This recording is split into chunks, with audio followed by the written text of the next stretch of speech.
Quero pensar com você com base em Gênesis 3, verso 1, parte B, que diz assim: É assim que Deus disse: Não comereis de toda a árvore do jardim? Desinformação.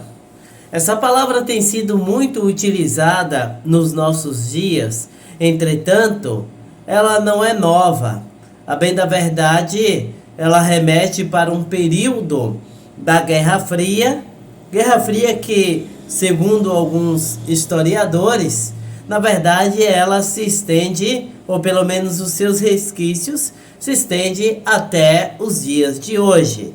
E aí, essa ideia de desinformação consiste no seguinte: o indivíduo aponta para uma direção, mas na verdade o seu foco está em outra, acusa o outro daquilo que exatamente é e daí por diante.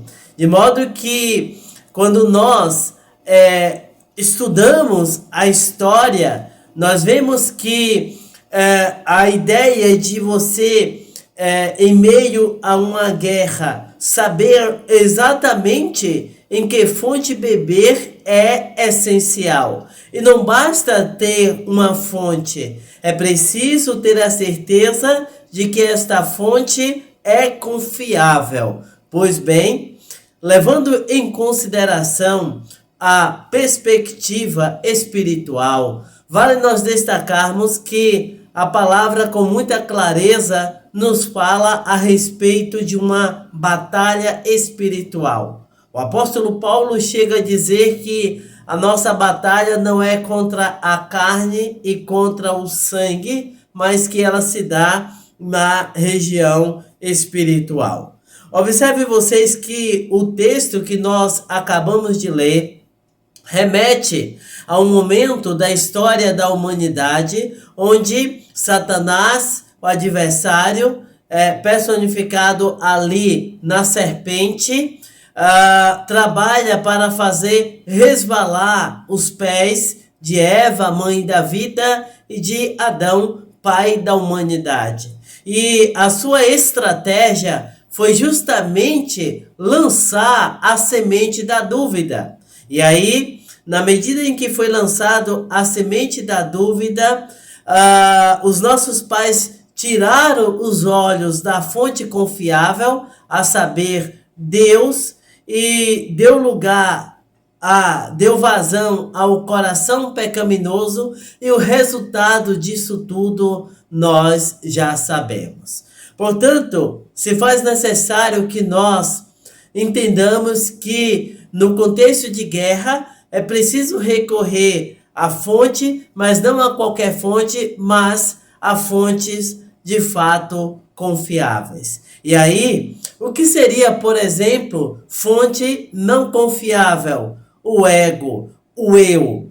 Observe você que quando nós somos desafiados a recorrer ao nosso eu, ao nosso potencial, à nossa inteligência, à nossa capacidade de influência, como instrumentos para lograrmos êxito em nossos planos, em nossos projetos, estamos fatalmente sendo desafiados a recorrermos a fontes rotas, a fontes que não têm água, a fontes que durante um determinado momento podem até passar a impressão de saciamento, mas inevitavelmente, mais cedo ou mais tarde, se chegará à conclusão de que são fontes insuficientes.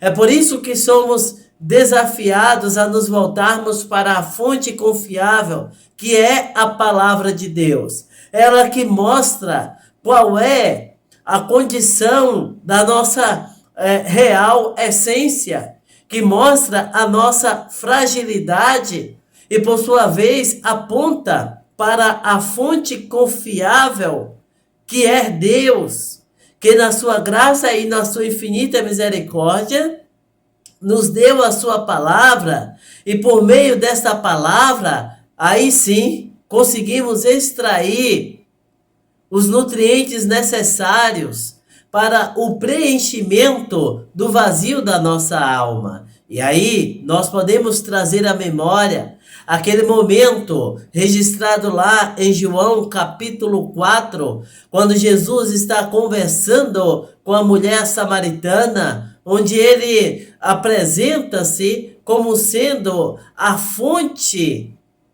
que de fato fornece a água que a nossa alma necessita. Daí Cristo diz para a mulher samaritana que quem bebe desta fonte é saciado não só no agora, como também no porvir. Portanto, fuja das distrações, fuja daquelas informações que buscam, na verdade, te desviar do propósito maior, que é viver para louvor e glória de Deus. Portanto, recorra às Escrituras como sendo a fonte confiável, da qual você pode alimentar-se. E é ela que vai te fazer, de fato, ser vitorioso em meio aos desafios. Desafios estes que a vida se nos impõe.